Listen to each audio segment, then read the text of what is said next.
ما ترميش قشرة برتقان. تعالوا بقى نعمل مع بعض حاجة سهلة وبسيطة واقتصادية، وبجد بجد لما تعرفيها هتفضلي تعمليها على طول من غير تفكير.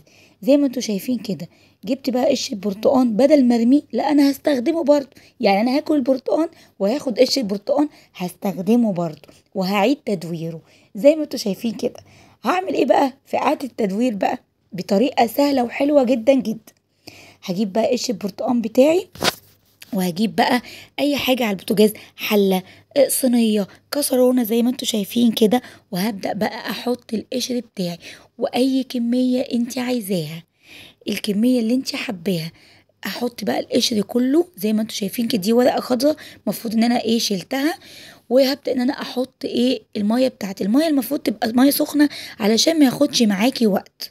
ولازم نخليه بقى يغلي كويس جدا جدا لحد ما القشر ذات نفسها يعني تتهري خالص.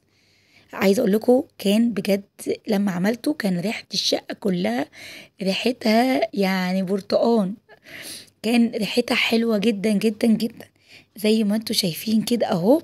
طبعا انا الكمية كانت كبيرة على الكسرونة، ورحت نقلاه على حطيته في صينية. وطبعا شرب بقى المية بتاعته كلها. هبدأ بقى بعد كده هعمل هسيبه بقى يبرد خالص خالص. وهبدأ بعد كده هعمل بقى، احاول ان انا يعني اهرسه كده بايدي. خلاص كده معانا اللي هو استوى. هبدأ بقى اخده على الخلاط بتاعي. زي ما انتوا شايفين كده خدت الكمية بتاعتي واحط بالظبط يعني 3/4 كوباية من المية، على حد بس يمشي بس معايا الشفشق بتاعي علشان ما يبقاش تقيل قوي. وزي ما انتوا شايفين كده بقى معايا معجون قشر البرتقان، ريحته جميلة جدا جدا. هنعمل بقى بالمعجون اللي احنا عملناه ده لتنظيف اي حاجة عندك، تنظيف فراخ، تنظيف سمك، اي حاجة عايزة تتنضف، بط، اي حاجة. زي ما انتوا شايفين كده معلقة واحدة بجد بجد بتقضي على الزفارة نهائيا. جربوها.